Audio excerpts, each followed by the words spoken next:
Boa tarde a todos, boa tarde de novo. Nós já estamos na parte final do colóquio, não posso deixar de registrar a minha satisfação com a presença de vocês. Eu acho que a comissão fez um gol, né, uma bola dentro, quando resolveu organizar o colóquio, até por conta desse processo de reflexão, né? Acho que esse é o nome mais adequado para esse momento histórico em que nós estamos vivendo, esse momento difícil, em que até a preocupação da comissão foi essa, né? Organizar relacionando com os 30 anos da Constituição e também, ao mesmo tempo, outro mais próximo do aniversário de 70 anos, né? Possivelmente no início de dezembro, a Declaração Universal dos Direitos Humanos. Então, eu acho que nós não podemos pecar pela omissão. E acho que aqui, todos que vieram aqui, certamente, não só estão interessados no tema, mas também querendo participar dessa troca, desse feedback. Queria iniciar dizendo que eu fiquei muito satisfeito com a fala do Bernardo Cabral, porque ele coloca, e está registrado, que nós tivemos um golpe em 64, né? Porque parece que o ministro Toffoli, acho que, não sei se ele teve algum problema na aula de história, né? Acho que ele é muito novo, né? E talvez não tenha acompanhado aquele momento com a maneira devida, né? Muito embora, pela posição que ocupa, isso seria realmente algo insustentável, mas voltar a essa história de que foi um movimento em 64, ao invés de reconhecer, né, todo aquele processo de ruptura naquele momento, realmente parece ser mais um retrocesso, né? Parece um fake, né? Um fake news ao vivo e a cores, né? Então, ele conseguiu falar isso num seminário na USP, lá no Largo de São Francisco, para retratar naquele debate sobre os 30 anos da Constituição que não houve um golpe. Então, aqui eu até faço alusão ao que o nosso relator da Constituinte falou aqui, que houve um golpe em 64, eu acho que isso daí é mais do que claro, isso daí é uma referência histórica. Nós que estamos com um historiador aqui, professor da UFRJ, que realmente é algo assim que é difícil nós entendermos alguém ainda falar isso nos tempos atuais, né? Ainda mais na posição que ele ocupa. Em segundo lugar, eu queria fazer uma alusão justamente àquele momento da Constituição de 88, até fazendo alguns links com o que foi dito aqui, né? Todo esse processo que envolveu, né, a Constituição de 88, a Constituição Cidadã, a Constituição do Estado Democrático de Direito, e até diferente da nomenclatura da Constituição de Direito Democrático da Constituição Portuguesa, né, de 76, pós-revolução dos escravos, e que retrata aquele ambiente de mudança radical naquele momento histórico em que você tinha, seja pela Constituição de 67 e o emendão de 69, seja pelos atos institucionais, seja pelo aparelho de Estado, né, pelo funcionamento de alguns órgãos da repressão, uma clara ditadura. Momento em que não havia liberdade de imprensa, liberdade de reunião, as pessoas não podiam manifestar a sua opinião. Eu que peguei Faculdade de Direito em 1981, que já era o final, né? Já era essa fase da transição, se iniciando, se aperfeiçoando, né? Logo depois da a nova lei dos partidos políticos e mesmo da anistia, era comum lá na UF, e aqueles que são na minha época também devem lembrar disso, sempre se falar o seguinte: aqui na sala de aula tem um policial, tem um cana, que era alguém que não tinha feito vestibular, alguém que estava na sala justamente para fazer anotações. O que o professor está falando, o que os colegas estão falando, quem é do diretório, quem é militante, quem é do PCB. Aquilo era muito comum. E várias pessoas que foram presas, que foram simplesmente objeto de alguma intervenção de forma arbitrária, sem mandado, enfim, na rua, nas praças públicas, muitas vezes era porque o X9 ou o Caguete tinha feito esse registro. Às vezes ele não foi com a sua cara, às vezes você nem tinha uma manifestação tão ampla assim, sob o ponto de vista político, manifestar opinião, mas pode ter tido algum tipo de problema pessoal e aquilo ali poderia servir, inclusive, para você ser objeto desse tipo de arbitrariedade por parte do aparelho de Estado. Então, até isso, o habeas data foi bom, porque muitos registros realmente não correspondiam à realidade dos fatos, mas era o que estava naquelas fichinhas, né? Vocês devem se lembrar que, algum tempo atrás, né, a OAB, né, ela fez uma campanha, né, foi até na primeira gestão do presidente Adir Damus, em que tinha aquele arquivo antigo, né, aqueles arquivos que, durante muito tempo, eram característicos na administração pública, né, que era uma luta pela abertura dos arquivos, justamente porque aqueles arquivos continham várias informações que, porventura, desabonavam a conduta ou mesmo retratavam determinadas situações que foram utilizadas justamente para prejudicar determinadas pessoas. Algumas de forma mais leve e outras até situações mais extremas, como o próprio Bernardo falou, que ele teve 10 anos dos seus direitos políticos suspensos, outros tiveram que sair do país, etc., etc. Então, naquele momento, nós tivemos um processo interessante e essa questão que o professor Francisco Arra levantou, eu estive estudando sobre isso e eu acho interessante essa divisão, né? Que as constituições que acabaram tendo, digamos, esse processo de transição, né? De uma forma em que se teve mais ou menos, né? Aquela mudança muito pouco radical, né? Ou muito pouco efetiva, né?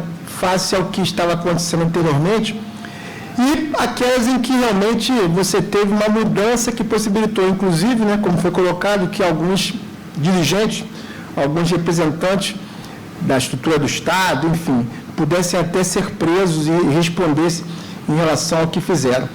No caso do Brasil, eu acho que é uma situação muito interessante, porque a Constituição de 88, eu me lembro, eu estava naquela época com 24, e estava, enfim, saindo da faculdade, estava atuando na OAB de Niterói, e eu participei de vários processos em que, nas praças públicas, nas barcas, na universidade, na própria UF, se coletavam aquelas assinaturas.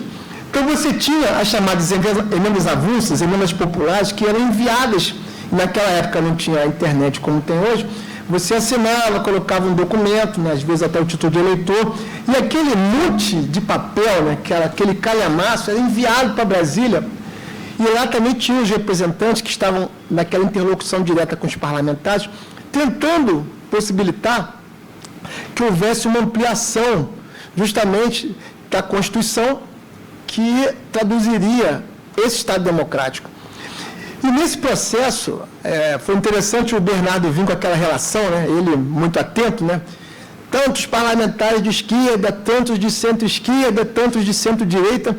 Eu me lembro que o principal momento em que se retratava o conflito era quando tinha debate em que os representantes do chamado esquerda progressista e os representantes do chamado centrão.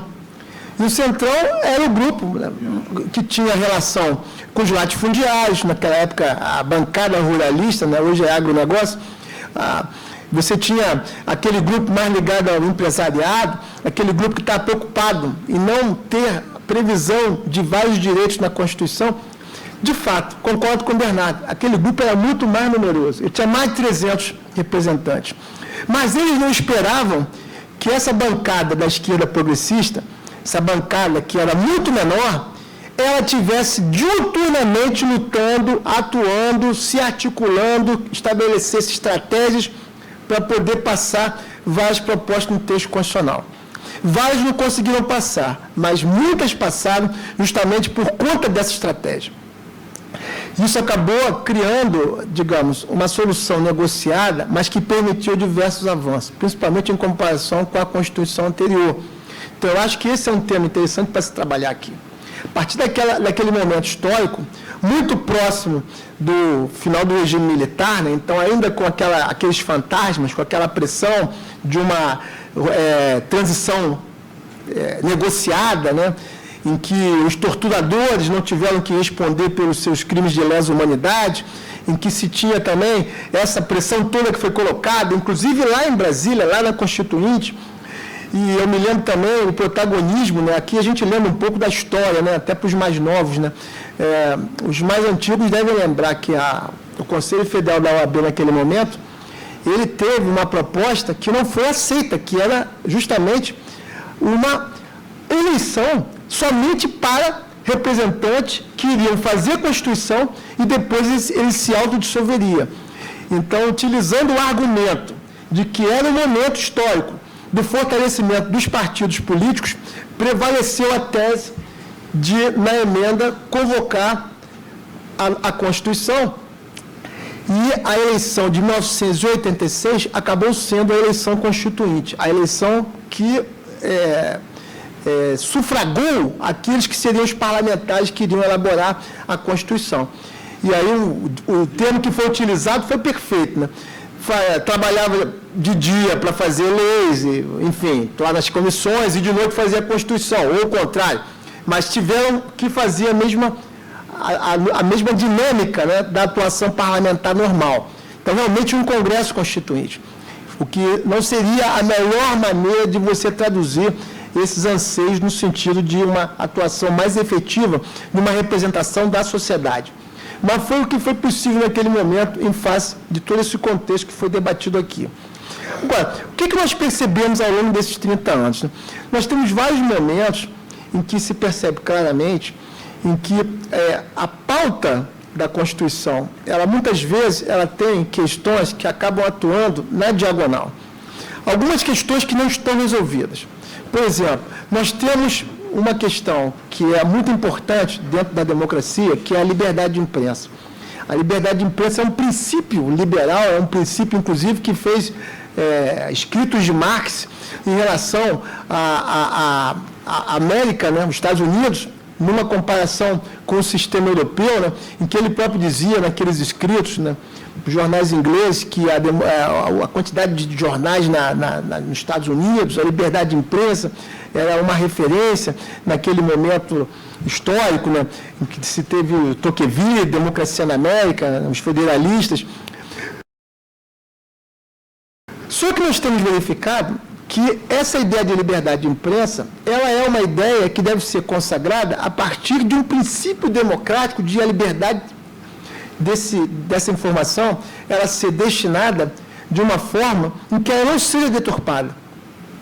O que nós temos hoje no Brasil, nesse atual momento, em que já houve reflexão aqui de vários integrantes da mesa, é que, para chegar a esse momento atual, nós tivemos a imprensa como um aspecto fundamental.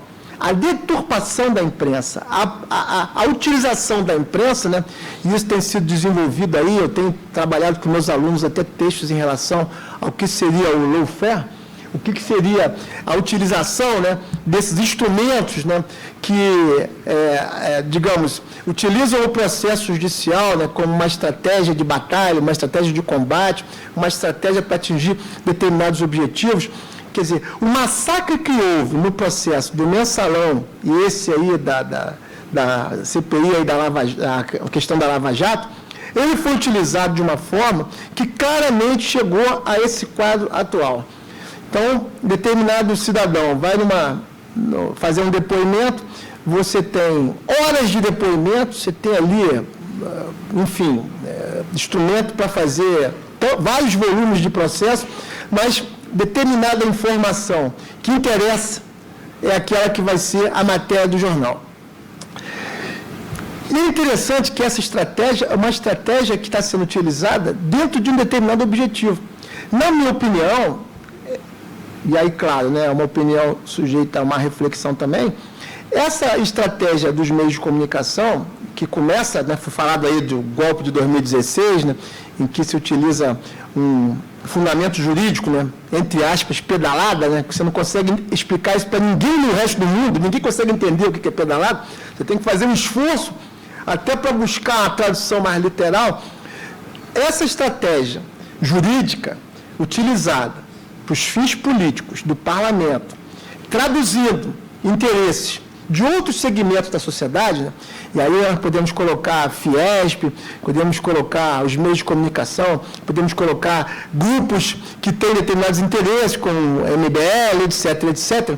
Ele tinha claramente um objetivo, porque ele se traduziu justamente numa iniciativa do PSDB, né, que aceita aquela, digamos, pauta raivosa do Aécio, né, que não reconhece o resultado das urnas, e aí, no curso desse processo, já com outros interesses, o então PMDB, aliado do governo, né, aliado junto com o PT, os dois principais partidos da base do governo, que utiliza uma estratégia, né, que é a tal ponte para o futuro, né, para poder dizer que ali tinha o governo ido por um outro caminho, então aquilo ali seria a base para a ruptura e a associação com a oposição, o que permitiu que esse impeachment se concretizasse. Quem faz a melhor explicação disso é o Fernando Henrique Cardoso. O Fernando Henrique Cardoso, nessa explicação, ele é perfeito. Ele diz, a Dilma efetivamente não caiu por causa de pedalada, até porque ele fez pedalada. Lula fez pedalada. Havia base jurídico-legal para a pedalada. Ela passa a não ser uma base jurídico-legal a partir de uma interpretação do TCU, que muda a interpretação do que é anteriormente. Então, você tinha ali, e esse é um instrumento que os tribunais de contas utilizam, né? Se vocês forem fazer uma pesquisa, garotada aí que fazer TCC, como os tribunais de conta, União dos Estados, Conselho de Contas aí, São Paulo e tal, utiliza para poder aprovar contas que, tecnicamente, seriam passíveis de uma apuração, de uma investigação. Provar com ressalvas. Provar com ressalvas é uma maravilha. Você, ao mesmo tempo que você aprova, você diz, ó, aqui tem algo que precisa ser melhorado. Melhorado como? Melhorado para o futuro, para você aprovar sem ressalvas. Você resolveu o problema. Então, a questão, o Fernando Henrique Cardoso, ele coloca claramente, ela não caiu por causa de pedalada. Claro, quem é que até hoje vai estar sustentando, ela deu pedalada. Ela caiu porque ela não conseguiu base parlamentar que a sustentasse. Tá. Só que esse argumento é um argumento que, dentro do contexto, dentro do conjunto da obra, ele acaba atendendo ao que eu falei ainda há pouco. Haviam claros objetivos nessa mudança. Então, o que nós acompanhamos nesses 2 anos, independente de gostar da Dilma, eu também achei que o governo dela foi horrível, ela falou que ia fazer uma coisa, acabou entrando por um outro caminho, e aí nós não conseguimos fazer uma análise do péssimo governo da Dilma, principalmente. O segundo mandato não existiu, né, porque a pauta-bomba acabou com qualquer tentativa. Mas eu digo no primeiro mandato, a gente não consegue fazer uma avaliação. Isso aí, talvez, alguma tese de doutorado, né, professor, venha a trabalhar isso. Qual foi o impacto da crise econômica internacional no governo da Dilma? Tá, aquele combate à crise econômica internacional pode ter sido a pior maneira, a pior estratégia. Pode ter sido uma estratégia que não deu certo. Isso acontece com os governos também. Agora, já repararam? Ninguém fala da crise econômica internacional. Ela fez 10 anos agora, em setembro. 10 anos. 10 anos. Até hoje ela tem consequências, inclusive nos Estados Unidos. Ninguém fala da crise econômica internacional. Caramba, é pior que a de 29, do crack da Bolsa de Nova York. E ninguém fala da crise no Brasil. No resto do mundo, em qualquer debate, em qualquer circunstância eleitoral, sempre tem alguém que levanta quais são as estratégias para melhor combater os efeitos da crise econômica. Por quê? Você tinha, na época do Lula, China, você tinha diversificação dos mercados. Com a crise, todo mundo diminuiu a exportação. Se todo mundo diminuiu a exportação, se o nosso país não conseguiu até hoje, e aí todos os governos têm responsabilidade, um projeto de desenvolvimento, e depende de commodities, a equação é clara, né? Claro que nós passamos a vender menos. Se nós passamos a vender menos, isso tem efeito no quadro interno. Mas é difícil você fazer esse tipo de reflexão, porque existe uma contaminação, que eu diria que a mídia teve uma participação fundamental, que criou esse impacto raivoso, esse impacto que provoca um sentimento. E esse sentimento foi retratado nas urnas. E é interessante, gente, que nós temos também, nesse contexto, uma situação que acaba e para nós no IAB isso vai ser um grande desafio, né? E eu acabo pegando esses rabos de foguete que não só eu, né? Meus camaradas aqui, né? Vocês vão me permitir chamar de camaradas, também vão pegar isso, né, Peixinho? Que é o seguinte, cara. Esse fenômeno eleitoral, né, que alguma tese de doutorado lá no futuro vai examinar, né? PSL. Alguém conseguiu gravar o nome desse partido? PSL, essa força eleitoral que vai vir com escola sem partido, que nós devemos parecer aqui pela inconstitucionalidade, eles vão resgatar isso tudo. Escola sem partido, igreja com partido vale, né? Mas escola sem partido, desculpa, só foi uma piadinha. Escola sem partido, eles vão resgatar uma série de projetos conservadores, reacionários, e que vai ser um desafio para nós, para tentarmos, na medida das nossas possibilidades, porque o IAB faz os pareceres, aponta eventuais inconstitucionalidades e envia para as casas legislativas. Não quer dizer que eles aceitam, mas a casa é conceituada e nós enviamos pareceres fundamentados. Mas vai ser realmente um grande desafio ficar atento a esses projetos de lei, principalmente esses que que evidenciam claros retrocessos. E eu já estou caminhando para o meu final para dizer o seguinte, que essa questão da liberdade de imprensa, por exemplo, que eu utilizei como exemplo, é que nós precisamos ficar atentos. Ou seja, quando foi colocado o debate sobre a democratização dos meios de comunicação, e aí falaram em controle social da mídia e participação popular, eu acho que essa questão é uma questão que entra na essência da Constituição de 88. E aí eu vou começar a fechar fazendo esse link. Porque talvez a maior sapiência do legislador constituinte, e aí o Bernardo e todos os parlamentares que participaram daquele momento, foi consagrar a democracia representativa, ou seja, acabou o senador biônico, acabou essa história de não votar para o prefeito de capital, quer dizer, isso já tinha acabado em 85, mas foi consagrado no texto constitucional. Até, inclusive, possibilitar que nós votássemos para presidente. Então, bem ou mal, todos esses que estão aí, no Legislativo e no Executivo, eles são frutos do sufrágio. Tá? Mas também consagrou a democracia participativa. Então, a iniciativa legislativa, a ação popular, o plebiscito, o referendo, participação dos conselhos. Então, esses instrumentos são instrumentos importantes que precisam ser aperfeiçoados, que precisam possibilitar que a população ela possa ter uma participação mais efetiva, ela seja um sujeito ativo do processo político. Não só de 4 em 4 anos, mas sim acompanhando, sendo convocada nas questões mais importantes a se pronunciar. Então, eu fecho dizendo que essa questão é uma questão importante e também não posso deixar de colocar a minha perplexidade hoje, e aí eu faço coro com o nosso querido Jorge Folena, o papel do judiciário. O judiciário ultrapassou limites, isso é lamentável. Hoje nós temos juízes ativistas de mídia social, fazendo propaganda, colocando opiniões. Eu sou mais conservador, sou do tempo que o juiz falava nos autos.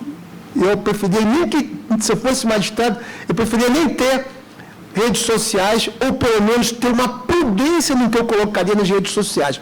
Porque uma coisa é você falar em tese, uma coisa é você falar em sala de aula, uma coisa é você buscar autores para legitimar aquilo que você sustenta e defende, outra coisa é ser um ativista e começar a fazer propaganda de fulano, e principalmente o que é mais complicado, começar a criticar Beltrano.